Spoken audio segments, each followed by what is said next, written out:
But what I'm noticing about your arm wrestling, and this might actually end up being a good thing, right? Because Yeah, that was weird. I didn't understand that. I was like what?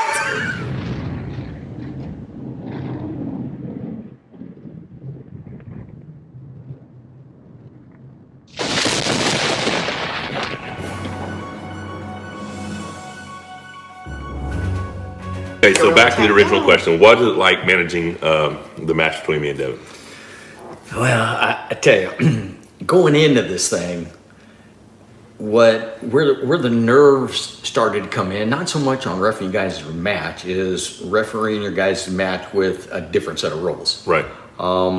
As far as I knew if I could get you guys to agree upon something that made sense, that you guys would almost referee yourself, and all I have to do is proctor it. Right. So that's the direction I was going, and we had, and you know as well as I do, we had several different meetings talking about the rules, and some of them that wanted to get changed didn't make sense. The stuff that we did agree on did make sense. Can I put in one that didn't make sense? Oh no. DEVON LARRATT didn't want the rule that you have to have 1 foot on the ground. Yeah, that was weird. I didn't understand that. I was like What? I don't understand that. Not necessarily because he was just like, that's a rule that nobody He's ever like, that's followed. just a dumb rule. What are you planning? I'm like, Obviously, he didn't need his feet Well, I anyway. didn't need his feet anyway, huh? I think when that came up, do you remember what you said? I have no idea. You said, "What the hell are you gonna do? Levitate?" that was funny.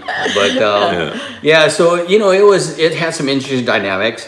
And what was real interesting about every time that we met or talked about the rules, in the back of my head and listening to the conversation that we all had, I got one guy that wants to be the best. He wanted a match. He wanted a fair match so he could see who's going to prevail. Then on the other side, I got another guy that's more into what, in my mind, what can we get away with the rules? Know what I mean? So you got one guy that just wants to get his arm down on the table, start beating on, the opponent, and the other one, well, what about this rule? What about that? Or if we tweak it this way, we tweak. So in the back of my mind, I'm thinking, okay, are we going to try to beat the match by beating the rules, or are we going to beat the match by beating the arm wrestler? That in the back of my head was probably the most hardest thing to manage. Well, the thing about, and I learned this from Devin, and that's what he said. He said the fight starts before the match ever starts, right? So Devin, man, he's a smart puller. Very. He really is. And when you say the match before it started, I'm just going to be opinionated. I kind of feel like he got in your head a little bit. Now, this is what was interesting, Mike, is I felt that he got in your head a little bit because I've reffed you, if not 100 different times, and that wasn't the same Michael Todd that I'm used to seeing. for some reason, I didn't have the aggression. I don't know what it was, and I've said this several times in videos. I think he Jedi mind fucked me somehow. We hung out. You saw us at breakfast every day for 4 or 5 days, and I got to hear a lot of his story and his comeback and things he's been through, and I really became a fan, and I got invested in his story, and I did not behave the way I would normally behave in that situation. So it just, for whatever reason, he had probably the best performance of his life, and I had not the best performance of my life. Well, but everything happens as it worked out. I mean, I'm all good. Yeah, no, I think Devin came in well prepared, and he had his game plan. And when you got up there and after that first match, I'm like, holy shit, man, because I know you're a freak on everything you eat, everything you train. I've known you when you're 198 pounders, and you're the only one that I know in my life that could probably tell everything that you've ate for the last 5 years. Because if you remember, I don't know if you do it now, you used to keep a damn book in your back pocket. Every time you did something, you logged that shit down. I thought, this dude's weird. He is weird. Again, with that match there, I didn't see the Tiger Michael Todd that we're used to seeing. Right. And then when you guys pulled the strength level, now, this is how I look at it. Devin was probably the strongest and the biggest that I've ever seen him. But I've seen you in a smaller condition that seemed to have a hell of a lot more dynamics on the table than what we've seen over in Dubai.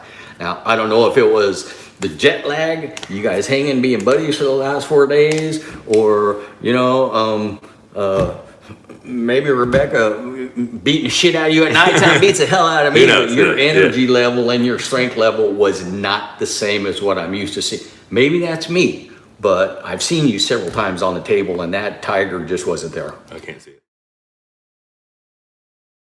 As far as how I'm feeling, when Matt took on my limits, my right started out, I was way weaker than what I thought I was going to be. My right is starting to come along. My left's a little tender now because I've been pulling a lot of left as well. The inside tendon's a little tweaked on me. Hook still feels pretty good. Hand and wrist is horrible left-handed. Right's coming back around though. I feel like I'm getting better. So as far as where Michael is, we still have to monitor his heart rate very closely when he's exercising, and that's pulling, but that's also when he's standing up and talking. I have to monitor it, and sometimes I have to make him sit and have a rest. But what I'm noticing about your arm wrestling, and this might actually end up being a good thing, because the COVID pneumonia in your recovery has taken a bit off the top of you in your strength, I'm seeing you have to use much more technique on the table when you're arm wrestling. So you're getting it, he's getting a lot of good practice, guys. That's going to go a long way for that Monster 2.0. Yeah, so the way I'm doing most of these meetups and practices, and like at the seminar yesterday, is I'm pretty much just going straight to the strap, because the more matches I have, slips, whatever, the higher my heart rate gets, the more breaks I have to take. So we just start the match off in the strap, and I just tell the opponent, just jump on it. And so I'm letting the opponents get a good position on me, and I'm fighting back through that position, which is helping. I've done that a lot in my life, but right now, because my top end strength isn't there, I am getting a lot of work. And we've had quite a few, I don't know how many practices we've had or get-togethers on this one, but I think we're 7 or 8 or something. We've done quite a few.